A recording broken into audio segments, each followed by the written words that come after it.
Frequently I'm asked to determine whether a will is valid and whether a will contest is something that would be beneficial to a beneficiary or a family or a spouse. Courts start off with the premise that a testator has the ability to make his will, that he's of sound mind and disposition and makes a will, and they're going to follow that will, and it's presumed that that will is valid until you prove otherwise. There are a number of ways to approach and attack a will. Undue influence is probably the one used and most successful.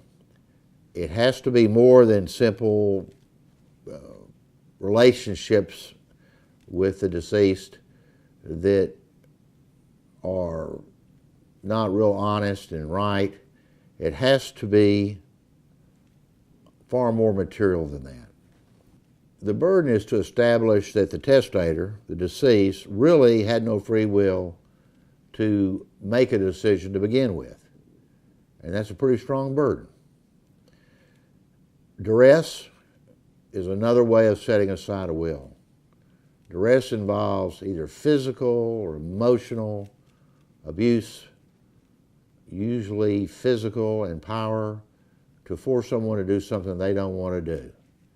And most often, the relevance of that attack is related to the ability of the person to resist and the physical frailty and health of the person.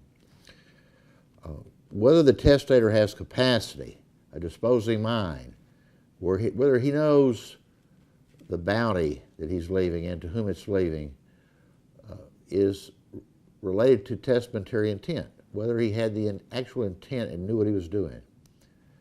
Courts are pretty strong on this. You're going to have to show that that loved one who passed away didn't know what he was doing when he made or signed this will. And it's not a test of whether it was fair, just, true, equitable.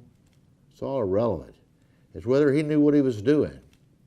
I frequently ask my clients, did your daddy ask him the day before he did his will, who's he going to vote for in the next election? He said, yeah, I know I'm going to vote for, and he gave you a name. You got a problem. Testamentary intent is often related to illness, frailty, and weakness. The onset of Alzheimer's, especially in the mid and latter periods of Alzheimer's, dementia, insanity, or delusional people who may be sane but delusional at the time they signed the will. Courts have upheld some folks that are quite unstable without proof that their instability was manifest at the time they signed the will. Fraud and deception are an obvious attack of the will. If the deceased testator didn't know what he was signing,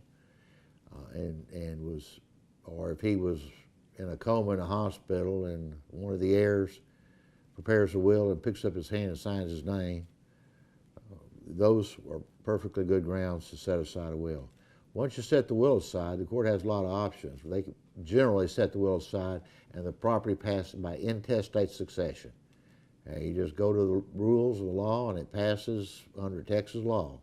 So the heirs going down first and then straight up to the, if there's nobody down, there's descendants, it goes to descendants, and there's some complication in that analysis, but it will not go as set out in the will.